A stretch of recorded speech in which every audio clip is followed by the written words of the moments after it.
What is up, everybody? Consumer Warrior back here once again for another lovely video for all you lovely people, because you all deserve it. So today we're talking about a lovely processor called the Ryzen 7 3700X. This is a very nice processor. It's a personal favorite of mine, really. I've been a big fan of the value that AMD represents for quite some time. And this third gen Ryzen is the epitome of that so far that I've seen. They're continuing to get better every generation, and now the single threaded performance is so close to what Intel has that something like this, unless you're strictly gaming and you're willing to pay a little bit more money for a small increase in performance, this is the 3600 or the 3700X is kind of the go-to for and it gives you a mix of gaming as well as productivity. So this is from a friend of mine. She wanted to go a little bit more higher end on the processor, so that's why the 3700X. Prices have come down a bit on these, so it makes a lot more sense than it did at release even. This is from benchmarks I've seen recently as far as the gaming side. Obviously productivity will get a big boost from having these 8 cores that are pretty fast. It's 8 cores, 16 logical cores. They're multi-threaded thing going on. And the cores boost to 4.4 gigahertz on their own, and then you could throw on your precision boost overclock in your BIOS or Ryzen Master, and you might be able to get another 100 or 200 megahertz out of that as well if you have a good cooling solution, which she will have because she got an aftermarket cooler, the Dark Rock Pro, and that's nice. So as far as gaming benchmarks, versus the 3600, which is a lot cheaper. It's like $160, $170 now, and this is more like $330, $40, something like that. Well, check your prices. As far as gaming, some games you don't see much of a difference at all. Some games you'll see something like a 5% difference between the 3700X and the 3600. So, you know, on a dollar basis, it doesn't quite match up, but kind of above this when you get to the 3900, 3800X, 3900, 3950X, those don't really make sense for gaming. If you need those, then you'll pretty much know that you'll need them. You know, you'll know if you need them. If you don't know what you need, if you don't know what you don't know, then this is the top end of what you want to get. If you're feeling a little bit like, I feel pretty, oh so pretty, I feel like I want to spend a little more money and be more high-end, then you should buy one of these today. If not, then 3600 is still great. If you're planning on streaming, this might be a little helpful as well. You'll take less of a performance hit having 2 extra cores and the 4 extra threads, which could take some of the load off there. And again, it depends on your graphics card, because that NVIDIA will have that encoder built in, and you know, some people have like a separate computer as well. Yeah,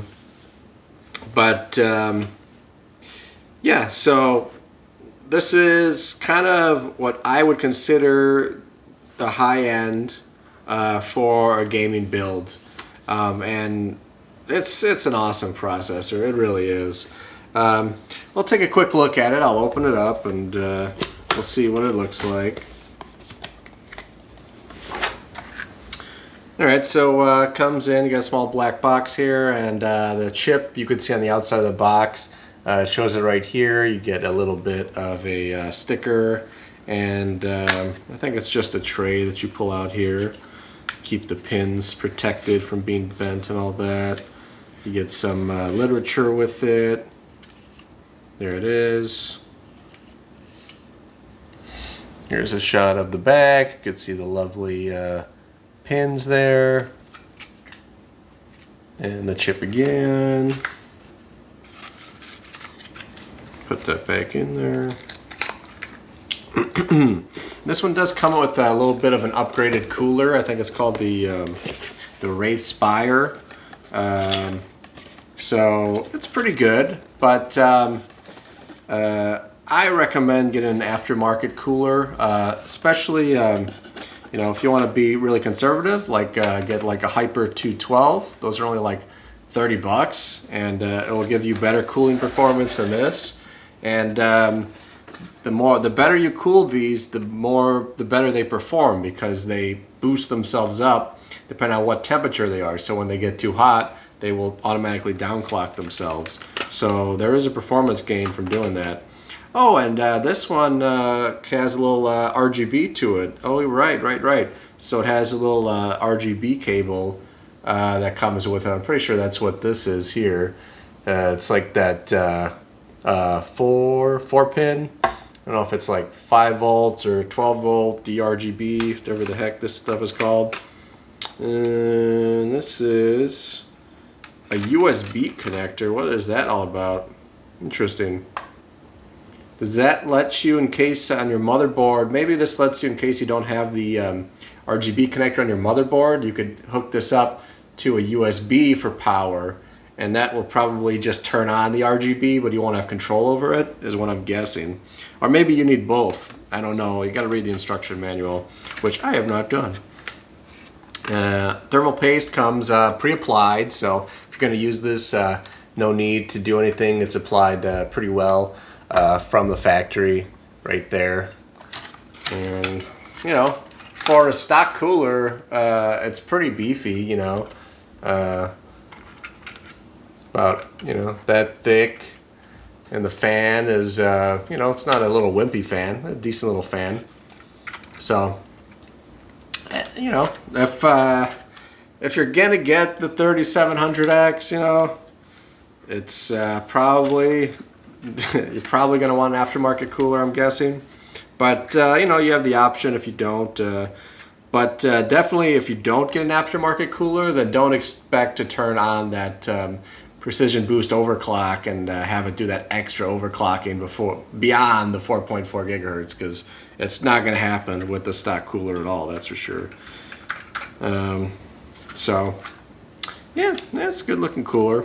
That's cool that it has the RGB. It's cool that it has the RGB. And it's a cooler, so it cools things. Yeah. Alright, so I gotta see exactly how I put that back in. So, and that's about all I have to say about that. That Ryzen's like a box of chocolates, except you kind of know what you're gonna get. You're gonna get good performance at good price and be happy, so don't worry. So that is here's a little unboxing and thoughts about a Ryzen 7 3700X.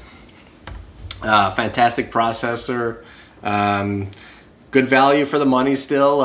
It's towards the upper end. If you want to be more frugal, 3600 is perfectly fine for gaming, as well as giving you those productivity options for video editing or photo editing, all types of productivity tasks. It's awesome. This is July 2020, so new processors are expected to be coming out this year. It's been confirmed by AMD that their next Zen iteration is coming up, and they said that it's kind of like it's a little bit more. We're expecting a bit more than the last generation, where it was like from Zen 1 to Zen 2, you know, from like the 1600 to the 2600 was like pretty good, but it wasn't like a huge improvement. Like from like 1600 to 3600 was like a gigantic improvement. So we're expecting kind of somewhere in the middle of between those two, something like maybe as much as like a 20% increase in single threaded performance, which would actually bring it up above Intel in single threaded performance. And then you have the multi-threaded performance, and the cost. It would basically be the death blow to Intel at this point. They'd just be riding on their name alone and don't have any numbers to really back it up. So I'm really excited and anxious, and well, I'm not anxious, but you know, I'm just excited to see what that's going to be like and what they're gonna come out with. I'm probably going to get. I'm going to take that as an opportunity to upgrade, and I could reuse some of my old computer parts, so I could like side grade my server as well, and that'll give me a way to kind of move everything up one tier. And I'm hoping that it's a pretty good improvement, so that it's worthwhile. That's what I'm holding out for that. And new graphics cards coming too. So man, this holiday season, if it wasn't so many terrible things going on, then it really is still a great time to put together a new computer.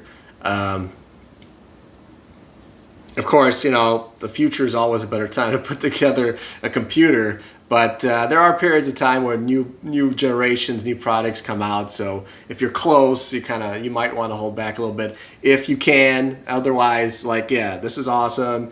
3600 is awesome, and check out my other videos where I go over some other components that are going into a build for my friend right now.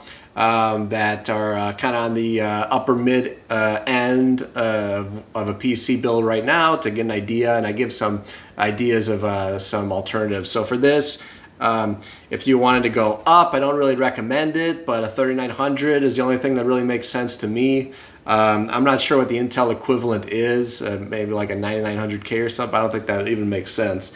Down would be a 3600, and I did hear that new Intel, I think they came out with 6-core 12 threads to compete with AMD, and there's one that's not too expensive, and it's like high, you know, single threaded, single speed core clocks. I think it's sold out a lot of places though, and I think it's still a bit more pricey, so I probably still wouldn't go for that.